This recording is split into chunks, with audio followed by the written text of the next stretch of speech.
Hello, everyone. Before we get started, we wanted to acknowledge that there was a technical glitch with this recording, and you may notice times where the audio and the video are out of sync. We're so sorry that this happened, and if you'd prefer the audio-only version, please click the link on the screen. We hope you enjoy this episode.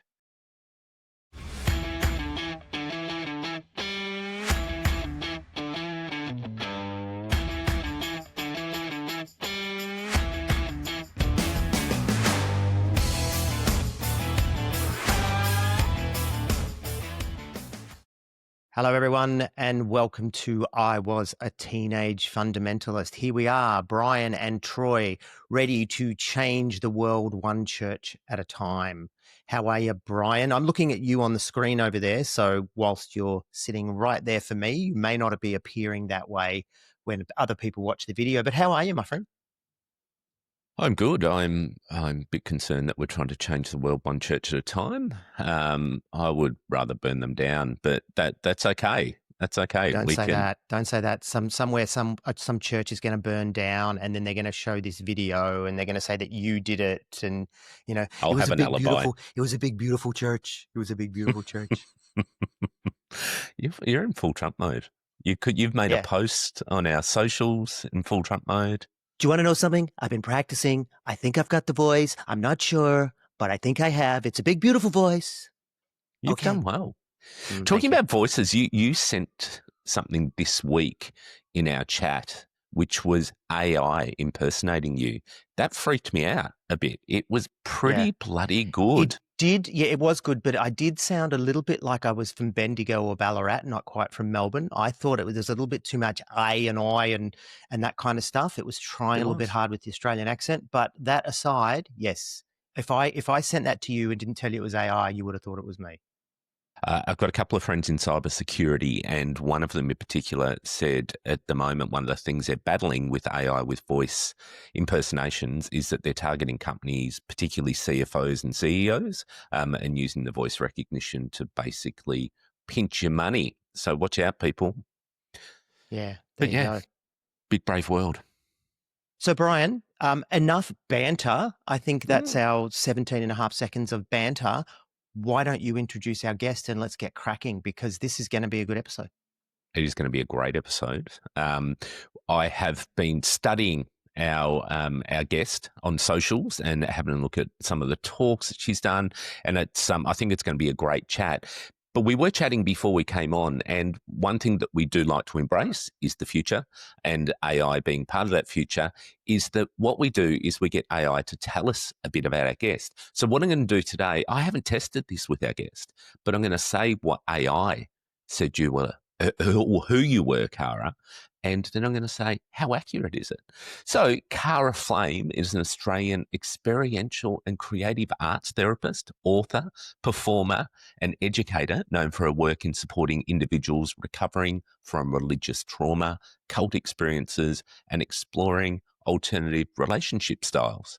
Cara openly shares her lived experiences as an ex-cult member and former fundamentalist Christian.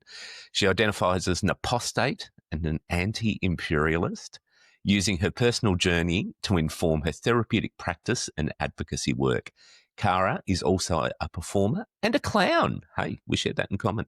Utilising these mediums to explore and express complex themes related to identity and liberation. And finally, Cara wrote a book, Tempted: How to Break Your Purity Pledge and End Up with the Person of Your Dreams, which we'll certainly dig into. Cara, welcome to I Was a Teenage Fundamentalist. And firstly, how did AI do?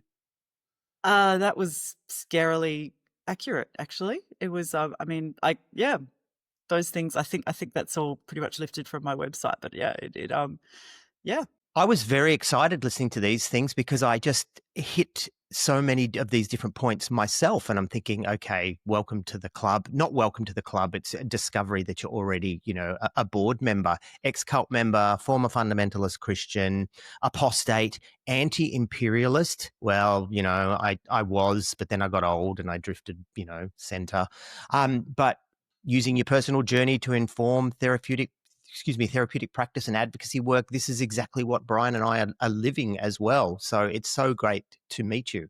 Very I felt like excited. I could see that in your faces when when you were reading it, of this recognition. So lovely to meet you also. Yeah. No, it's great. Kindred spirits. Hey, but we always kick off with this question. Viewers and listeners will be expecting it. Cara, were you a teenage fundamentalist? I was a teenage fundamentalist. Yep, I grew up in a Church of Christ. I was incredibly passionate about it. Yeah, as a teenager, especially a young teenager, that was my whole world. It's interesting because Troy and I obviously were hardcore Pentecostals, evangelicals, and we drifted into Churches of Christ as a gentler expression and more progressive for us. So it was sort of a step down or a step more into something more gentler. Was your Church of Christ like that, or was it something that It was a bit more hardcore? it was it was gentler. Funnily enough, I went into Pentecostalism as an older teenager, young 20s, so the opposite way. But it was gentler, but in some ways, I would say, I mean, it didn't have the spirit-filled kind of experience like in a Pentecostal church, but there were other ways it was very hardcore fundamentalist in terms of beliefs about doctrine, beliefs about, who's in or out, who's right or wrong. We do these things always. Yeah, like that stuff was very hardline.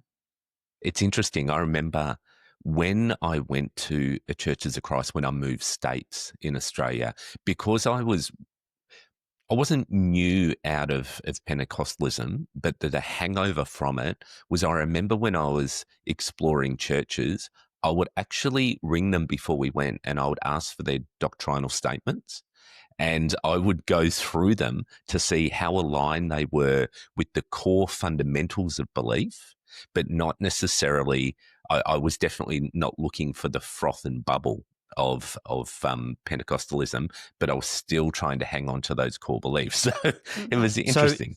I think Yeah. it'd be fair to say at that point, Brian, you were a staunch evangelical. Yeah. Would probably be a good way to put it. Yeah, exactly. The Churches of Christ in Australia anyway are a mixed bunch, and there's all different branches of the Churches of Yeah. Christ throughout the world, right? And you've got like the Boston movement, which is just hardcore cult, the Boston Churches of Christ. But then you've got this sort of more broad sort of thing happening in Australia. You've got some that are quite liberal that other Christians would say they're not even Yeah. Christians, and then you've got others that are just hardcore. So it's hard to define, but we hear you. It was at least staunchly evangelical in some ways. Yeah, like as an example, and again, this has definitely changed now, I think. But when I was growing up, there was huge, for years, conflict in the church about whether it was ungodly to use an overhead projector because you had to have the physical book of the hymn book. And it took years for that to be, like people to come into agreement about that. I tell you what's ungodly about overhead projectors is when someone fucks it up and they put the slide the wrong way and it's upside down and Yeah, they're trying to read it. That's yeah, what's ungodly, you're Carl. right. So maybe they had a point. Yeah. Yeah, or the words don't match the actual song, like the Yeah, reverse ahead or something. yeah, It's just yeah. I know it's you can understand why Jesus would want people to go to hell for using that. Light under a bushel, yada yada. I get it. Cara, tell us about yourself in terms of your past. Yes, we've asked you a teenage fundamentalist. We got that. But where did you grow up and what did your formative years look like in church? Yes, well, I grew up in Perth, Western Australia, and I think so I went to church. Obviously, we also had at home we had family devotions every day, so we would spend half an hour as a family unpacking. My dad would unpack a story from the Bible, and we'd talk about it. I also did my own morning devotions every day, which I mean I know that's a pretty common experience, and we Yeah, used to get every those. day with Jesus, Cara. Every day Yeah, with yes, Jesus. absolutely. I was going to say that, Yes. yeah, every day with Jesus, the Bible notes, every single day religiously. And I would go to lots of other church things, like not just go to church, obviously, but, other church meetings, community meetings, all of that. It was pretty much for, for early childhood and, through till I was about 14, it was like that particular church was my entire world, really.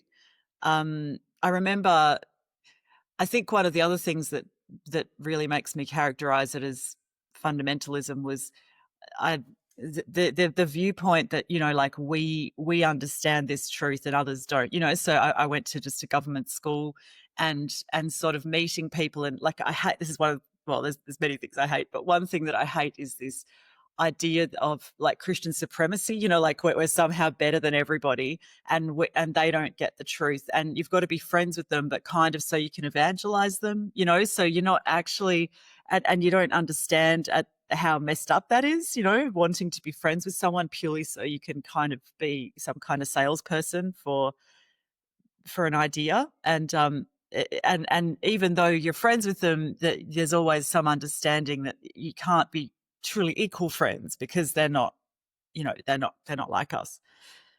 It was like that when I worked for Microsoft, Cara, because, you know, I Right. was making friends with people simply to sell them stuff, and they couldn't be real friends with them because they were on the Google platform Yeah, and trying to convert them to the Microsoft platform. And for what it's worth, I think my background made me really good at it.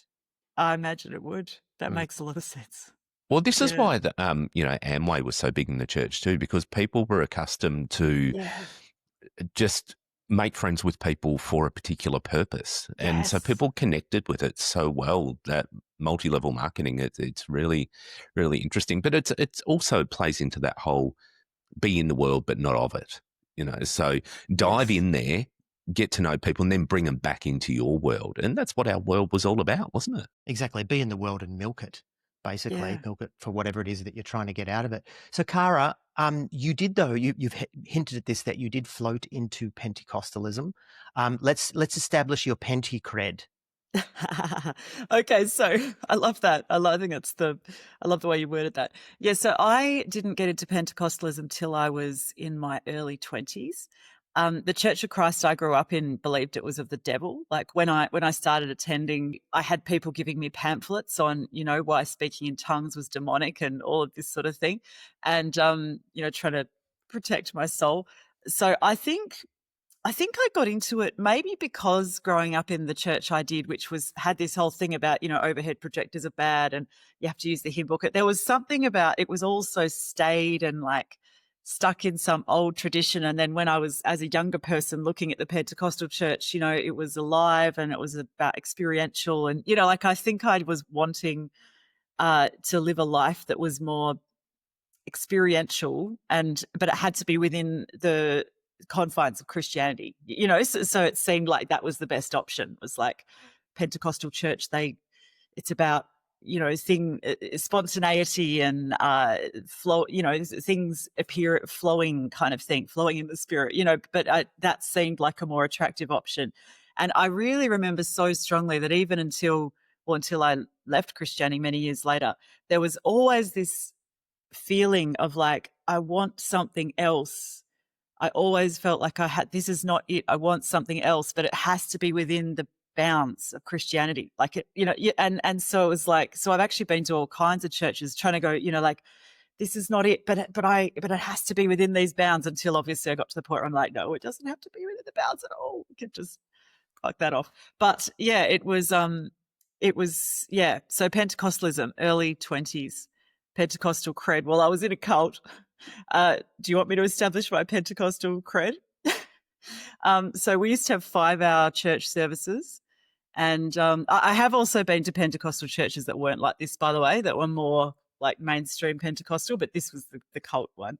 5-hour church services. We would, one example that I give is one time we spent an hour running back and forward across the room with imaginary swords to fight the demon of addiction for an hour. Sorry, and there's something wrong. There's something wrong with that.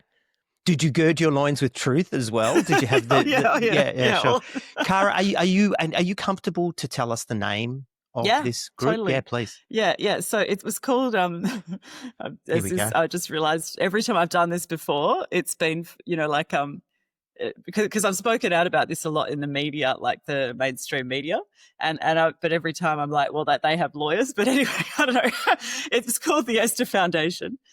You can Google it, and yeah, because in 2022 I ended up going to the media about it, and it kind of blew up. Partly, well, mostly probably because Scott Morrison gave them $4 million.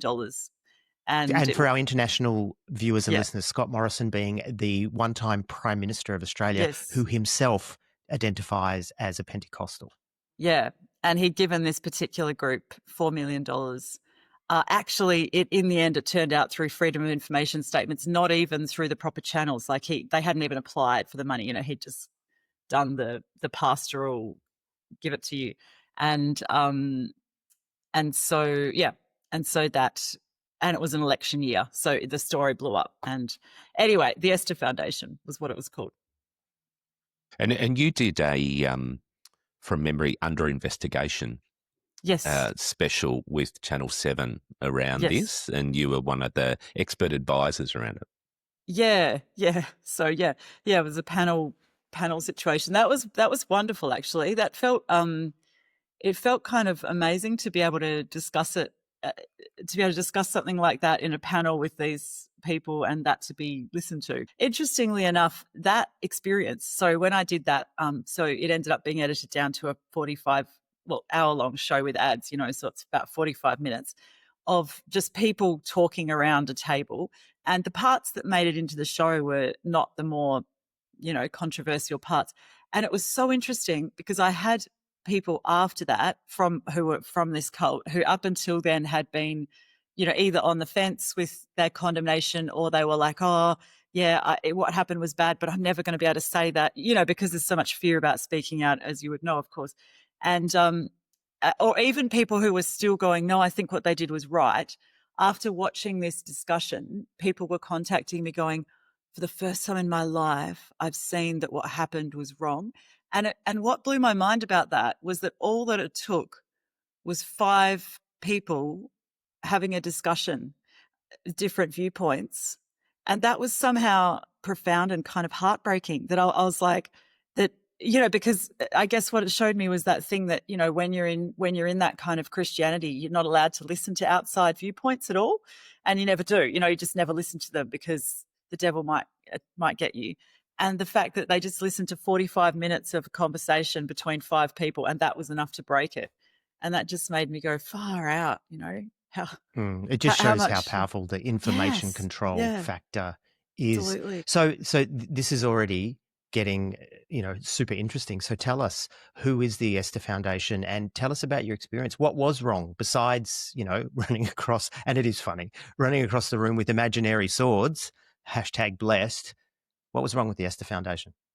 So the Esther Foundation was actually a setup. It's like a women's.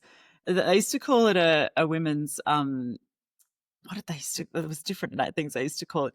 A facility for women experiencing life controlling issues was what they called it. On The one church? level, yeah, well, the place itself and the church called it. Oh, that, no, right? no. The church was the life controlling issue. Oh, yeah, yes, absolutely. Yeah, I know. There was an Absolutely. irony there. Yes. Experiencing life controlling issues? No, join us. Totally. So we could give you more. So it was on one level, there were a lot of people there. It was like a rehab in some ways. I was one of the rare people who was there without I did have an addiction, definitely, to church. But I didn't have a substance abuse addiction. A lot of people did. There were some people who had something like an eating disorder, or some people were there because of, say, family violence. So it was like a refuge kind of thing. I went there because I had trauma and was trying to process trauma and mental health issues, and I had this sort of belief because it had been indoctrinated into me that I couldn't get help from anyone outside the church. Couldn't go to a psychologist, couldn't go to, unless they were a Christian. Even then it was a bit, they're a psychologist, they've studied in the world, like they might be polluted by the world. And so this particular Esther Foundation was associated with the church that I was attending. And it was that was their spiritual covering. And which church was that, Cara? it's called Without Walls. It's still in existence. I believe they've started another one of these, but so I've been told. But anyway, so must get cold. It must be cold in winter, but yes. It comes from the verse. I think it's in Jeremiah, maybe I've forgotten, that the it'll have no walls because the glory of the Lord will be the walls around them. I'm totally misquoting that. It used to be in my mind. But anyway, But to be clear, it did in fact have walls, correct? it did have Yeah, walls. yeah. They hadn't reached that point of, closeness with the Lord, obviously. Well, they are very yeah. literal, the Yes. fundies, so you never know. Yeah. You never know. But yeah, so I was like trying to, talk to people, trying to get help for different traumatic things, and ended up, just being told to do prayer counseling a lot, and then it was suggested that I go to this place. One day we were at a church camp actually, and I felt like God wanted me to confess to this leader of this like cult, which I didn't realize was a cult, about things in my life. And I was so convinced God had put it on my heart to confess to this person, which in hindsight, I'm like, no, that's just that you're conditioned, right? That, like if you've got things that are sin, you have to confess to your leaders, like it's just this mental conditioning. Anyway, I was convinced that I was meant to. And I told her, sometimes at parties I drink and all these things, which are kind of normal for a young person in their 20s, but not if you're in a full We're on laughing as if we don't get it, but we totally get it. I That's do. why we're laughing, okay? And 100%. also, I just let you know, I think Brian Yeah. still drinks at parties, by the way. Yeah. It's out now. Terrible. No, well, so, and perhaps so do I. But so I confessed these things to her, and and in hindsight, it's actually kind of tragic. I mean, I'm laughing, but it's tragic in hindsight because they were so that it's like, that they're not only normal but kind of tame for a lot of, like most young people in their 20s. And anyway, and she said she had so much certainty, right? Because she's a cult leader and she's good at that. She said, I believe God says you have to move in with us. And I think at that point in my life, it was so chaotic, and internally, and I was looking for certainty, and I was like, oh, this is it, this must be what God wants to happen. And so I moved in, and actually after me, there ended up being quite a lot of people who were more there for mental health reasons. Anyway, yeah, that's what it is. And it was a residential program. So we all lived shared houses, shared rooms sometimes.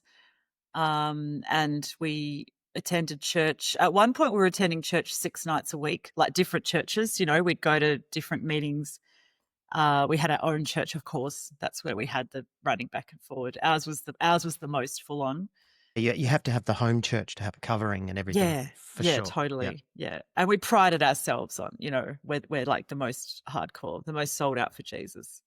Other people don't run for 5 hours across the room because, they're With imaginary swords, no. Yeah, they're not. They actually sold do. out. That's the other thing, right? There are churches exactly like that. And, but of course you don't have anything to do with them because they have a differing view on the water temperature of the baptismal tank or whatever it is, but they're actually identical. Yeah. So how did it all go with that? And this is sort of hitting lots of memories for me because I've had people close in my life before with pretty severe mental health issues, and it was exactly the same thing. I'm projecting here. Very similar things in just have prayer counselling. Don't go to a professional. Don't go to these people who are going to pollute your mind because all you need is the word of God. Spoiler alert, one of those ended up in a mental health unit for a considerable amount of time because, surprise, surprise, prayer didn't work. So what did you see? What was sort of some of those things potentially that you experienced yourself, but you also saw in terms of really its mistreatment of people's mental health? Yeah, absolutely. It's I mean, I've seen terrible things actually and experienced terrible. I mean, well, speaking for myself, like that, all of that prayer ministry and all of that time, like absolutely compounded any problem, because there was this, I mean, when I was there at that facility, um, they assigned me to kind of do counseling, which was essentially like prayer ministry. It was like people pray and go, this is what God says is wrong with you. Like there wasn't actually any actual counseling, but with two different... What could go wrong with that, Yeah, right? Yeah. two different sets of people. One was the cult director, and one was two other people as a team, one of who was another resident who'd been there 2 weeks longer than me. But God said, she must be... she had a gift, right? So they were doing this thing, and they were saying conflicting things, right, about me, telling me different things, and none of which actually matched up with my reality, like of what I believe, and they were going anyway. And eventually, and this went on, and I'd say, oh, but they're saying the other one is saying this, and they'd go, oh, no, like God's saying, and it actually, it got to the point where I kind of feel like I made my mind break at that time, because I was trying to reconcile. I'm like, well, these are the things that I believe I am working through, but then she's saying it's this, and they're saying this, and these things contradict it, and I just couldn't.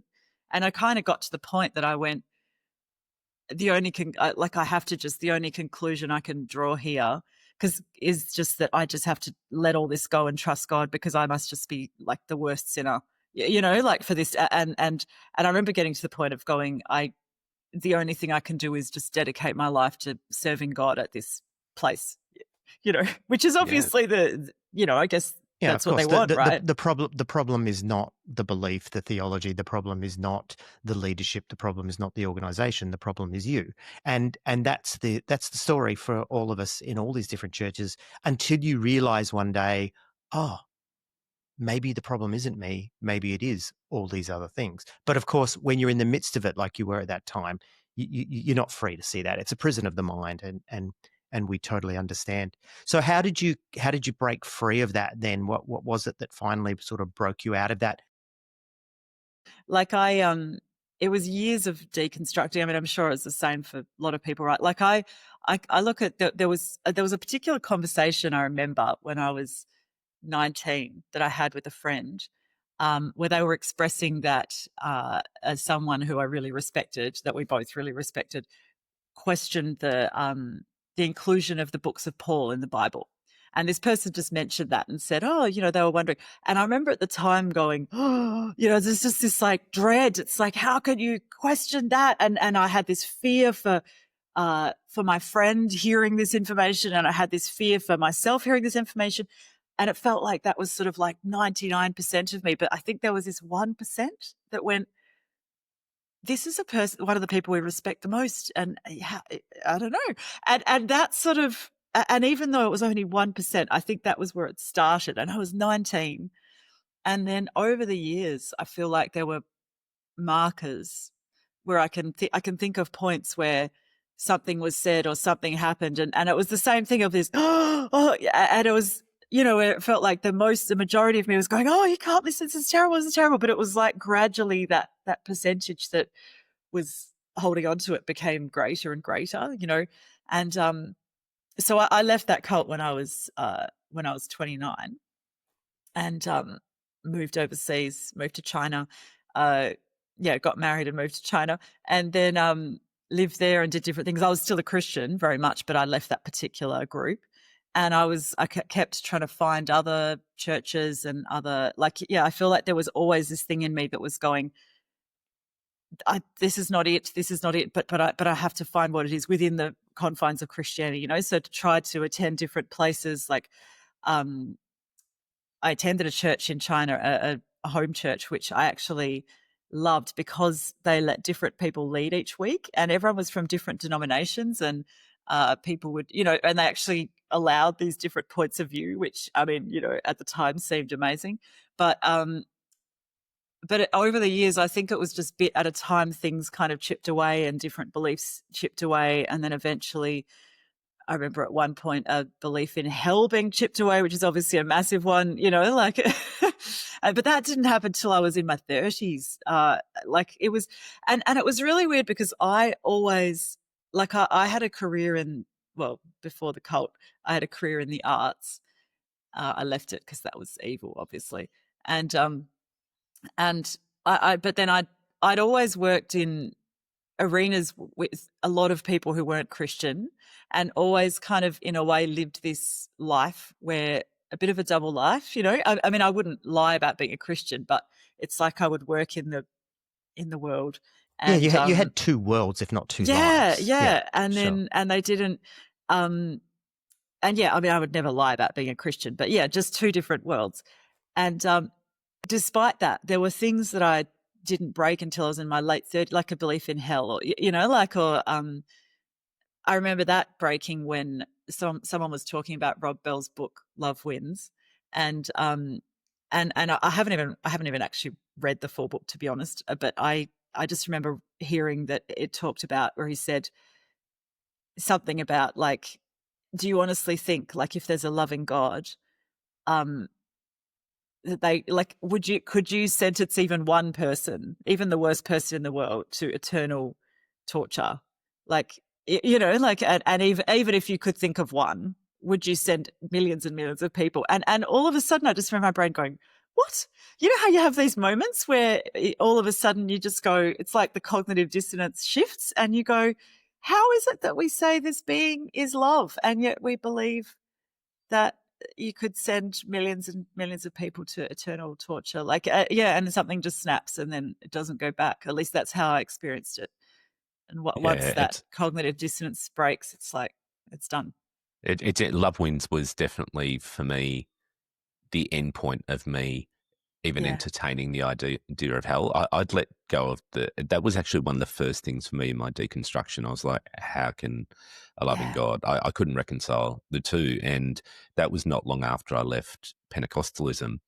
But I think there was probably still those lingering thoughts there. It was a bit of a fear of hell. But when I read Love Wins, because I was a big Rob Bell fan, and I still think the work he does is amazing. But for me, that was the same thing. It was just something clicked, and I went, absolutely, yeah, Yeah. that's right. Whereas for me, Cara, it was different. I deconstructed, but on the psychological level, there was still all this baggage and still all these things. And so I didn't actually really resolve the issue of hell, even though I could tell you consciously, cognitively, I don't believe in it. It's garbage. There was still this deep, deep fear in me around hell. And so I was like an atheist and reading Rob Bell. You know, Yeah. Brian Wow. put me onto it because I Yeah. said, I'm still struggling with this. He said, you should read this. And that's where I think Wow. sometimes um, to tap into the script, we need to tap into what feeds the script. And sometimes that is the doctrine, that is the theology, that is the Bible. And even though we may not believe this anymore, it's actually good to go back and unpack this even at a later stage. And we've done that on the pod as well. It was only last year or the year before we actually did an episode on hell, Wow. where we just went, okay, what about this? And I can honestly say I no longer fear hell, honestly, but I wouldn't have said that 2 years ago. And I left church in 1999. That's how long I Wow. carried this fear of hell. It Wow. was just really ingrained in me on a deep sort of I almost said spiritual level, but you know what I mean. It was just really Yeah. ingrained in me. So yeah. Yep. Yep. I think that's the thing, isn't it? Like, especially when we learn these things at the age where our brain is developing, you know, like they actually imprint in our sort of neural pathways, right? You know, like we form neural connections about that link survival with these beliefs, and it is so hard to it kind of requires you to like rewire these neural connections, which is either at a young age or like many people do if you come to it at a time of sort of personal crisis, don't you? You know, where everything is in flux, and then as so many people come to faith at that time, or you know, it really creates neural pathways that are hard to break. So that makes sense. I want to ask you, Cara, why China? And was that a getting away, running away from your context? Did it actually give you room to breathe? Yeah. So why China? I mean, it's a big story. At the time, I believed I was kind of called to go there. Like I do think that was definitely a level of yeah, like it was a totally different context. You know, like room to breathe. Actually, exactly as you said. And I think that there was something in me that just was desperate for something different, something, you know, like the completely other paradigm, you know? Yeah, I think that's 所以 why. 你住在中国多少？啊我就在成都，成都2个年。2年，我住在深圳和泉州7年。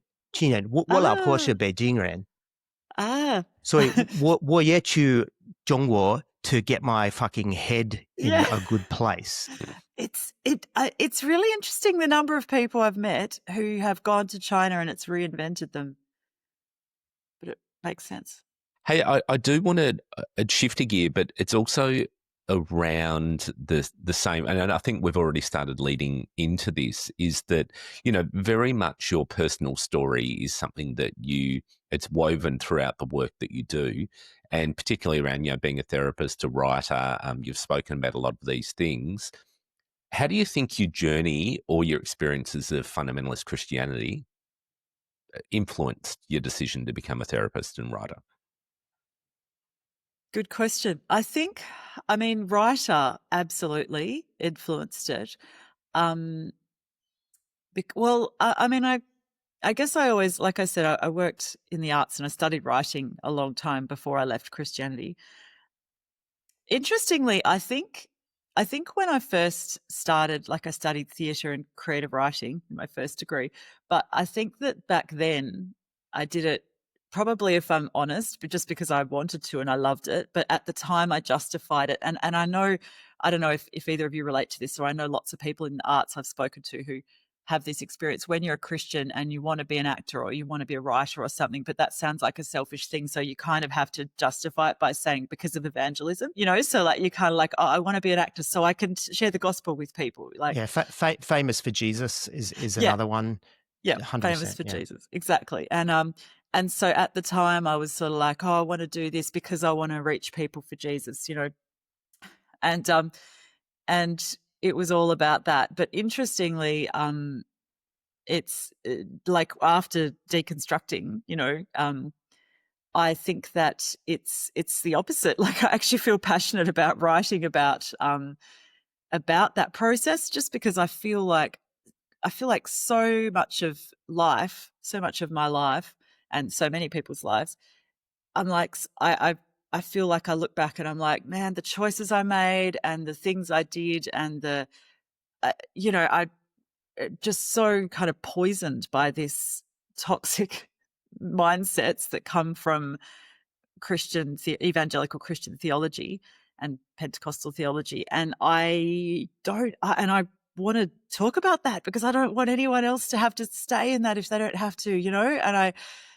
that's very much a motivating factor for wanting to write.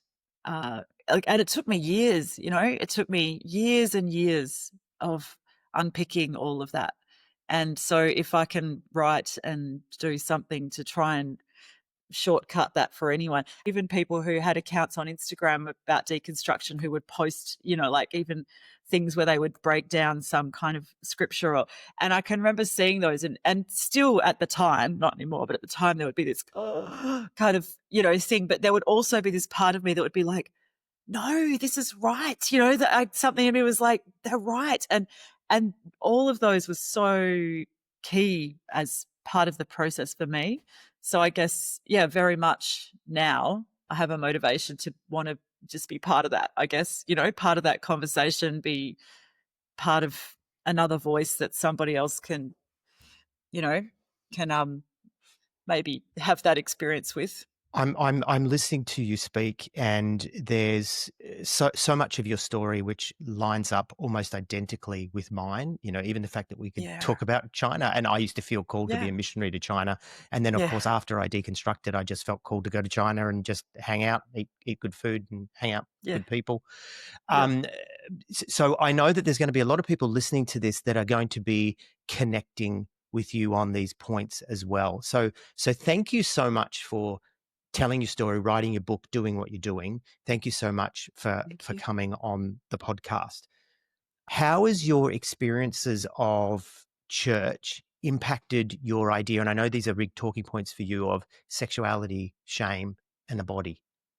Yes, good question. So how's the experience of church done that? I feel like this is an in progress unpacking for me, and like as in I know there's still things when you were saying that Brian about how oh no, sorry, you were talking about Rob Bell's book starting it. Or both of you have said different things, and Troy, you were saying about how you deconstructed, but then the hell thing came much later. You know, like there's this process, right? Of I feel like the body stuff and the sexuality thing, I'm very aware is still there's still stuff I feel like I find regularly where I'm like, oh, that's still a hook, you know, like a cut from hangover from Christianity. Um, I think there's so much in kind of Christian doctrine about control, sexuality, but sort of any kind of physical, like feeling your body pleasure. You know, there's so much about, especially in the kind of books of Paul, about that sort of the body being, you know, something you almost want to separate from, or it's unclean. He called it the flesh, depending on what Yeah, the version you flesh. read. But the flesh was the enemy, wasn't it? It was the Yeah, flesh. and we learn to not trust ourselves, like to actually consider our own desires evil, right? You know, and you can't trust them; they're evil, and it's just the furthest from from the truth, I think, or the furthest from anything that brings freedom or life. And I think that it really works in terms of if you're trying to create a kind of a belief system to control people, it's a very effective technique, right? Because if you know, like if you tell people they can't trust themselves, they can't trust their body, you know, like it's like you're cutting people off from actually one of the most beautiful real parts of themselves, you know, and so it makes them much more susceptible to control and to believing whatever you tell them. Looking back, I was quite young when I was attracted to people of like different genders, attracted to women as well.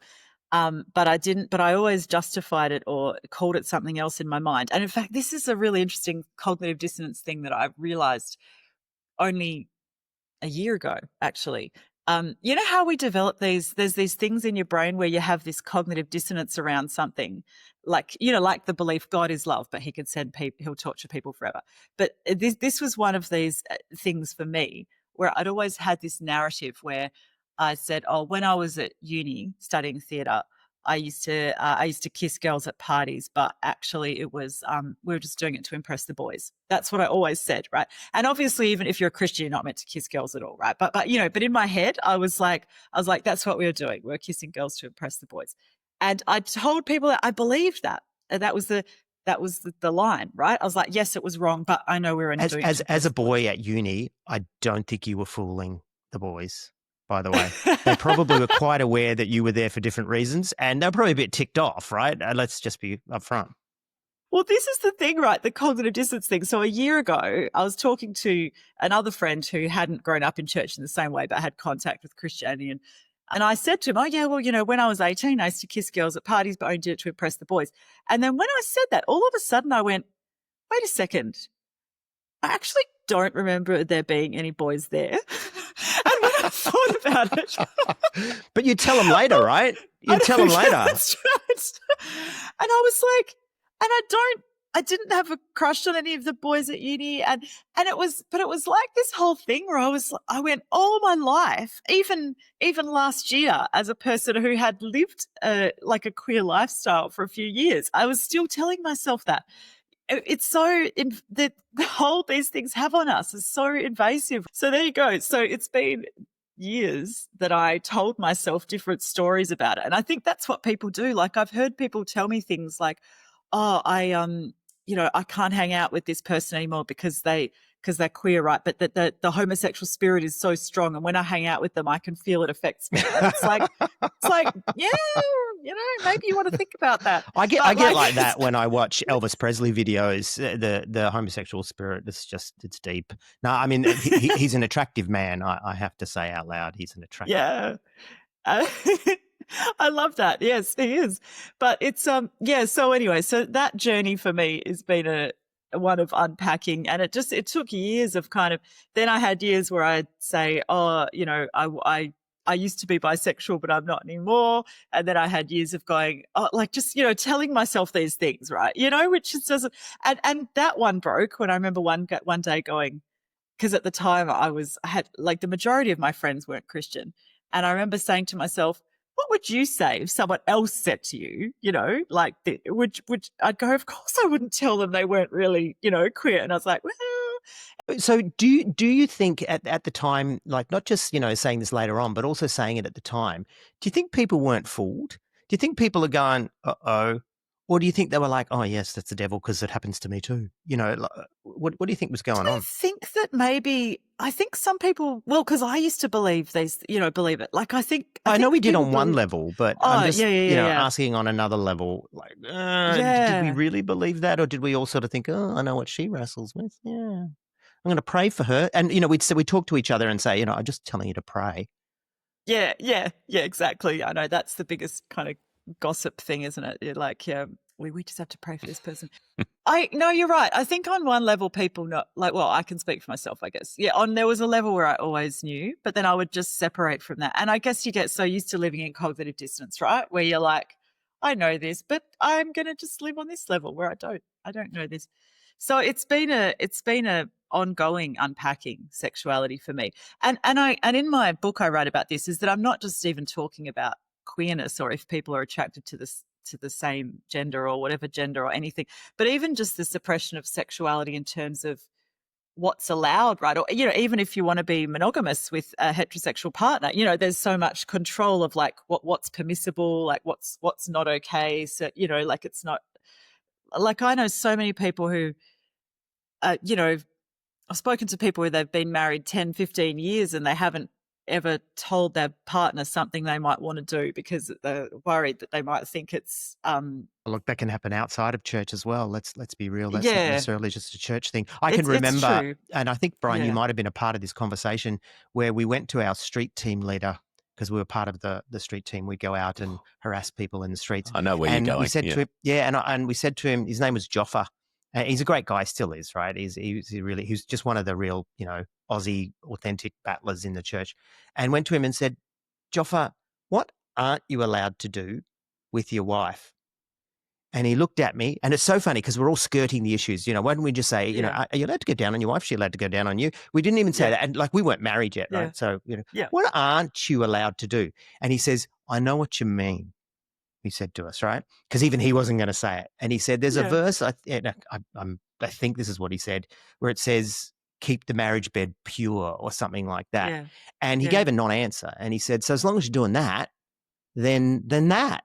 And it was kind of what I took away from it was, if you're okay with it, Jesus is okay with it. If she's okay with it, Jesus is okay with it. That's kind of what I took away from that. But even that was a sort of, like, oh, I've got this friend and there's this thing, and can I ask you about, like, literally, can I ask you about this thing? Yeah, I know what the thing is, and no one was saying it out loud. Yeah. But that was the answer we got, which was a non-answer. I remember a debate that went on for several weeks outside of class, and sometimes it bled into class at Bible college, about oral sex and whether it was okay.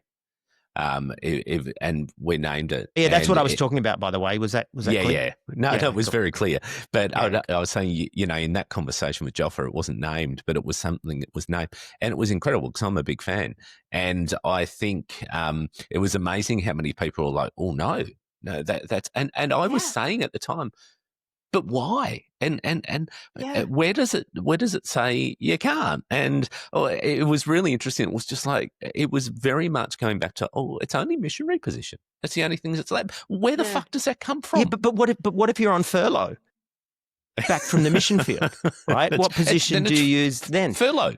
You use furlough. And by the way, Joffa, and by the way, Brian, when you say big fan, you meant of Joffa or of oral sex? Joffa's oral sex. Joffa's oral sex. Right. Well, there's an episode. So, obviously we're talking about purity culture here. I mean, and its invasiveness of our lives. And it's something that you talk about, and seeing you talk about reclaiming your sexuality and reclaiming it with joy. What does that look like for you? And you've still talked about how, there's still hang-ups, there's still things you're working through, and there's still things that you find yourself going, but hang on, How's it look for you? What are some of the things that you struggle with where you're going, oh, is this right? Is there a handbrake that's always there that's a hang up from this purity culture? I think the things I still notice as hang-ups now are more like, I can feel it that if something in my life doesn't go well, or if, like if there's something in a relationship doesn't seem to be going well, I can feel this thing in me that will be like, oh, is that might be because you're living in an impure way, or like that's the thing that is still, or oh, it's because you did this, and I'm like, no, like that I find is hard to, um for me personally, and obviously it's different for everyone. I feel like the struggle now is not so much going, is this or that wrong, but like cognitively, I don't. There's nothing I think is wrong, at all, really. Well, as long as it's consensual. There's, Yeah, as long as like you're there's keeping the nothing. marriage Yeah. bed pure, Cara, it's all good, right? Yeah, like within the bounds of consenting adults, there's nothing I think is wrong, right? But it's more that, yeah, like if something in my life is, that I could feel that fallback position of, it's because you sin or something. And also, I know there's still a thing for me about it being difficult to talk about queerness, actually. Like even when we started to talk about here, I could feel myself going, oh, do I want to talk about this? And I'm like, yeah, it's one of the hardest things. I don't know. It's curious to me. It's curious to me that that's the case. Like even recently, I was preparing a presentation for some study I was doing, and I was listing the different things I didn't believe in anymore, like hell, whatever, these different things. And I found that I wrote pansexual and deleted it 4 times. Like I still, this is like a few months ago. I'm like, oh, I don't want to say that, and that's really, I don't know. I find it bizarre that has such a hold. I guess because it's just so villainized in the church, or I That's called clutching your Christian pearls, by the way, Cara. That's what that yeah is when those yes issues come up. yeah One of the things that yeah I still struggle with is every time something goes right for me. Like at the moment, I'm really kicking goals at work, and I'm really, really pleased with how I'm going at work. And as soon as that comes up, I think to myself, careful, because if you get too proud, then it's all going to fall apart. And it's this sort of Christian. In my mind, I'm calling it Christian consequentialism. It's probably a better term, but we just think everything that good and bad happens in our life is based on how good and bad we were. It's sort of this karmic thing, which is not true karma at all from a Buddhist perspective. But anyway, I know exactly what you're talking about. Everything is consequential, and still, as I said, at the moment, I feel work is going well. And I was telling my wife how excited I was, but there's a little voice in there saying to me, oh, don't get too proud or you'll lose it all. And yeah that's my yeah Christian legacy, I yep guess. Yeah.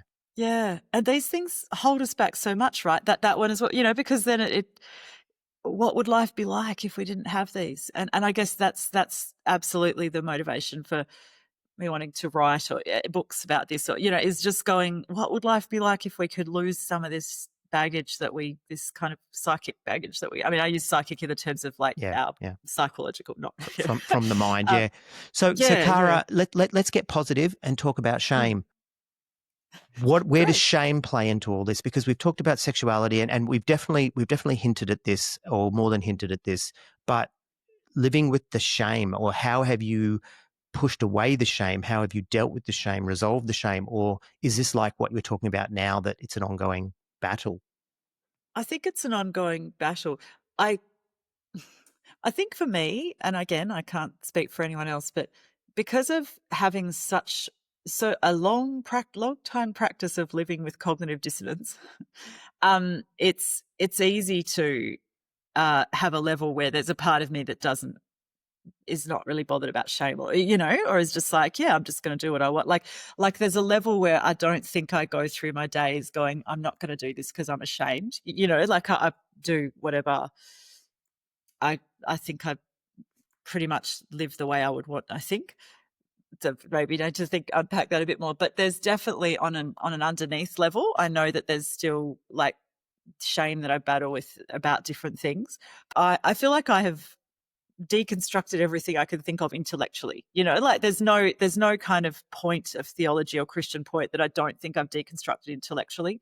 But then there's another level of like body and kind of emotional understanding of it, isn't there? And I don't think I've fully unpicked all the emotional, you know, the shame or the all of that. It's to do with, well, sexuality or other things as well. I don't know if you can relate to that.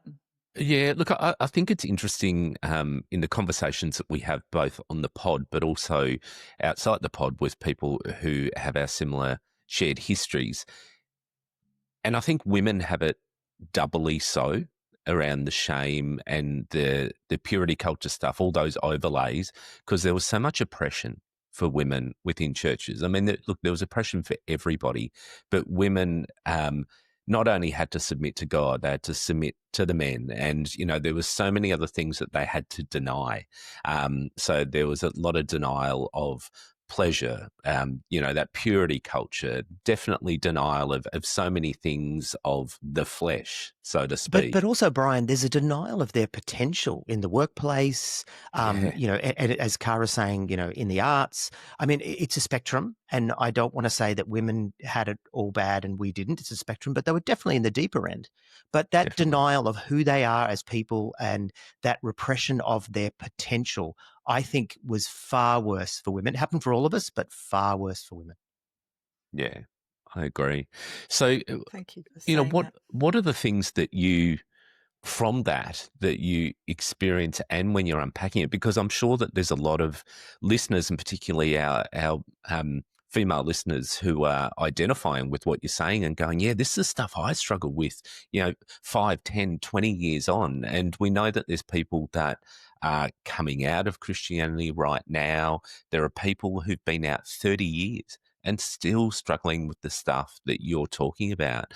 What are some of those things, I guess, of practice and also philosophy that you would encourage people to explore in terms of unpacking this and trying to make sense of it, but also moving towards more of a freedom? Great question. I think that oh god gosh, what do I in terms of philosophy? I mean, there are so many wonderful writers who've written about you know, people who've come out of Christianity, but just about the experience of, you know, like unpacking shame. And the thing that I keep talking about in my book is that we've got to learn to listen to our bodies, like listen to ourselves, you know, because like you were saying before, is there a level where we always know, you know, is there all where we always knew something?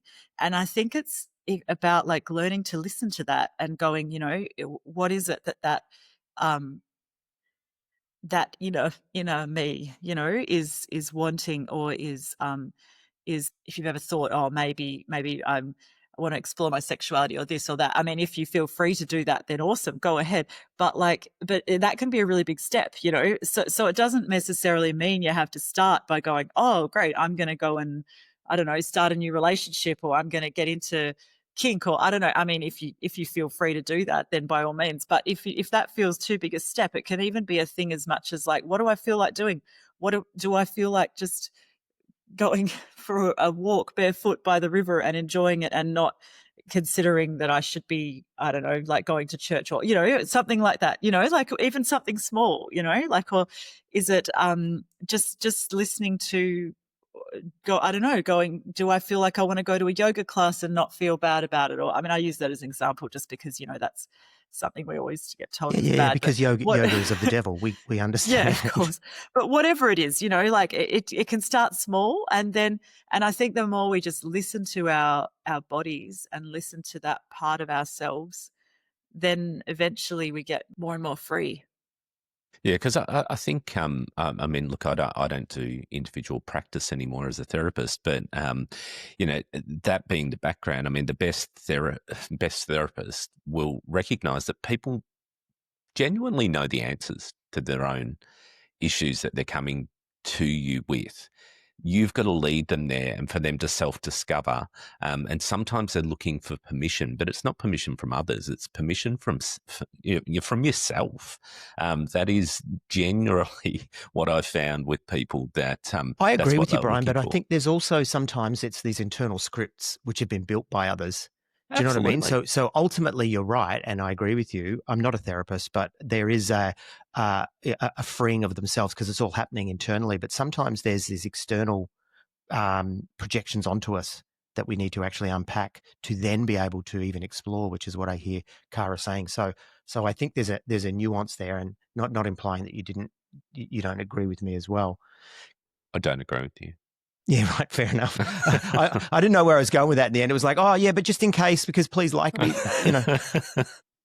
But anyway, I don't want to get too proud, or the whole pod will fall apart. Well, that's right.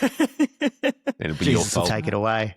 There we go, Cara. Can you see us? We're all unpacking this shit too. Welcome to I Was a Teenage Fundamentalist. We're still dealing with this stuff. Yeah, I want to really salute your vulnerability though, because what you have done here, and you can see your own struggle. And those of you that are listening to this, Brian and I are laughing. We're raising our eyebrows. We're just really engaging here because what Cara is talking about is just so relevant, but also you're really living it. You know, and so I hear the self-doubt about what should I and shouldn't I speak about, but let us say everything that you've spoken about is what I think we're all dealing with.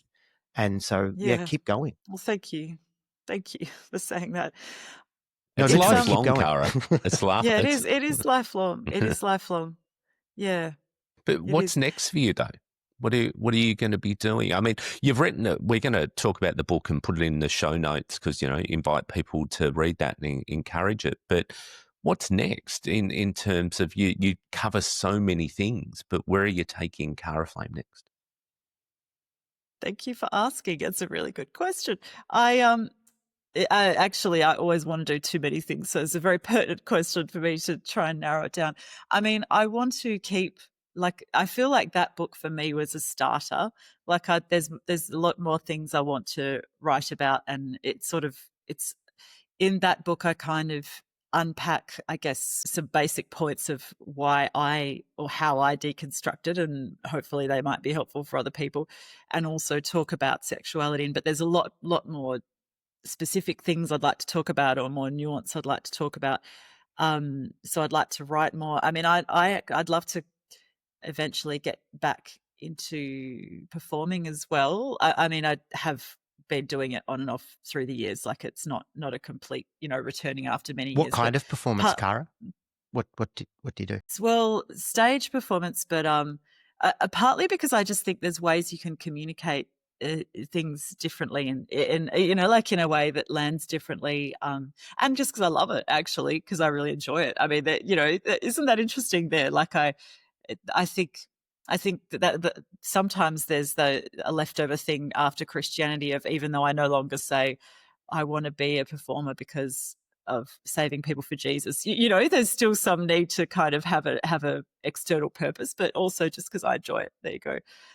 Love to explore the gamut of communication, and partly because it's fun, and partly because I want to talk about these things, and I think somewhere in the middle there. What about activism in this space? Because you've made the video, the television program, and you've written a book, etc. Do you feel, and it is oftentimes it's a stage for people, and oftentimes it's not a stage. It's just who they are, and they continue on.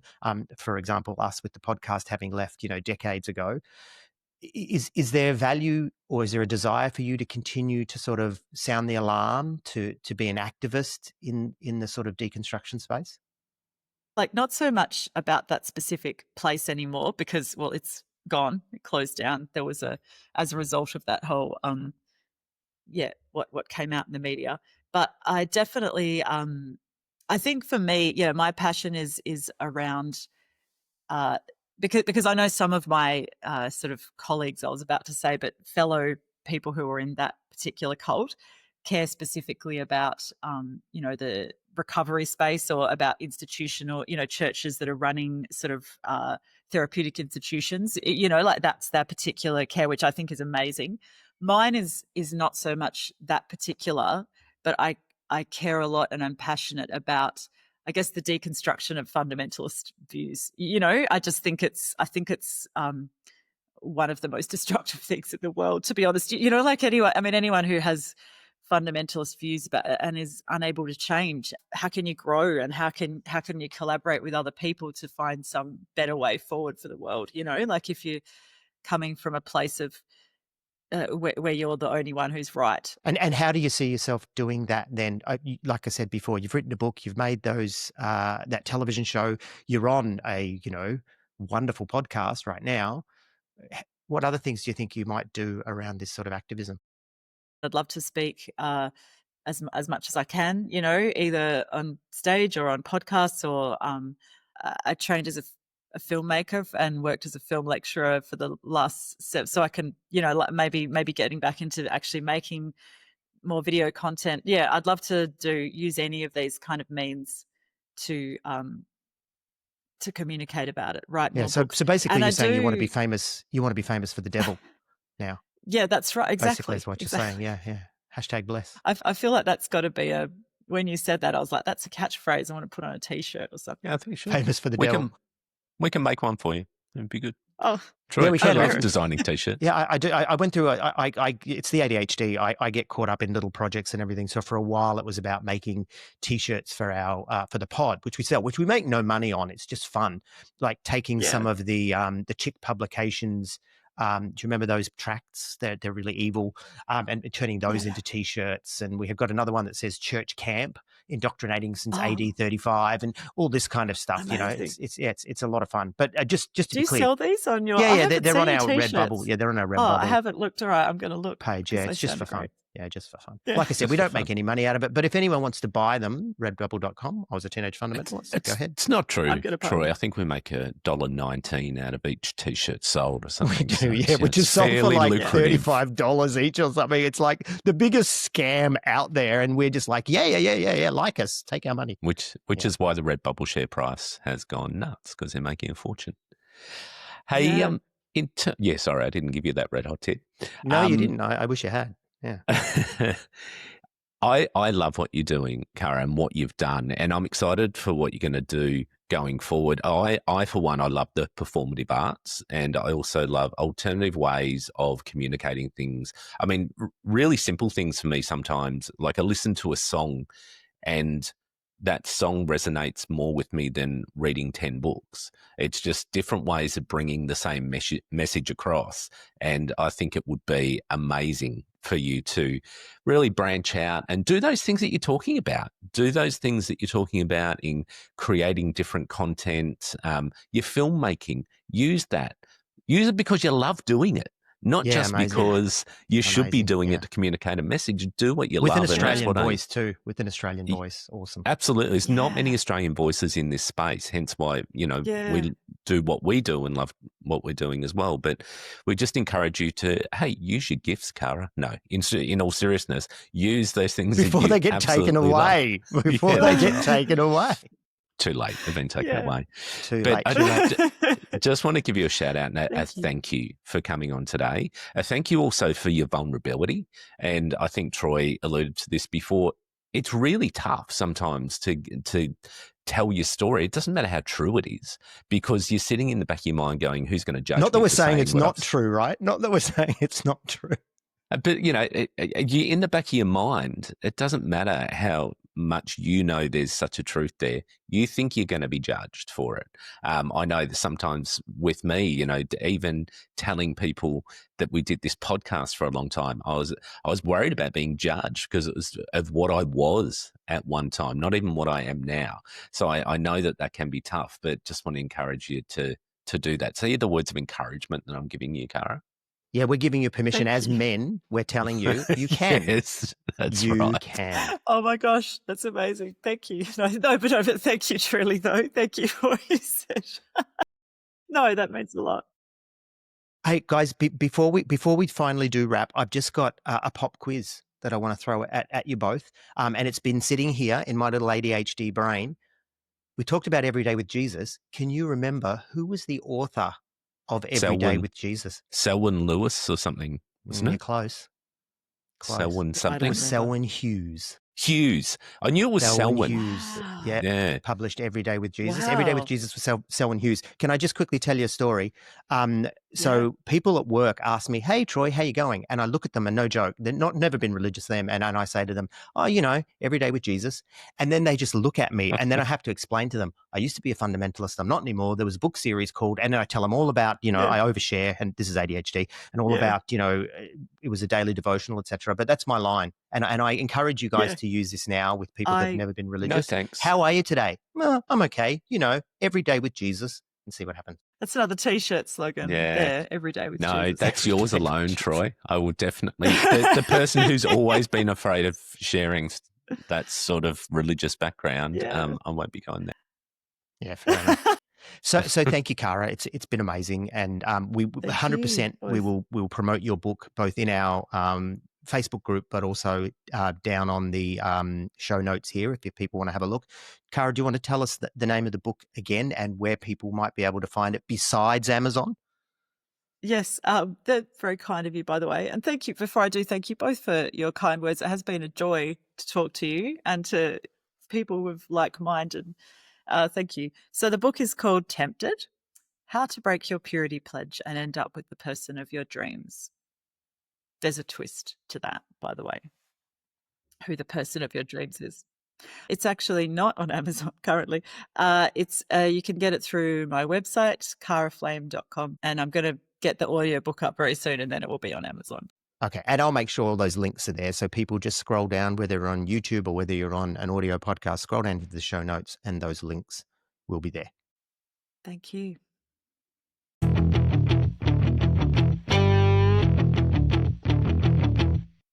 If you'd like to connect with the I Was a Teenage Fundamentalist podcast, then please see the links in our link tree in the show notes. We invite you to join our listener community on Facebook, and we're also on Instagram, X, and Reddit. Check out our merch on Redbubble. We've got t-shirts, hoodies, mugs, and all kinds of great evangelical stuff that you can wear proudly. All proceeds go to building and promoting the podcast. We want to give a huge shout out to our Patreon supporters. Subscribers get a range of benefits, including free merch, early access to episodes, access to our exclusive subscribers group, and monthly bonus content. Again, all proceeds of this go to the running and promotion cost of the podcast.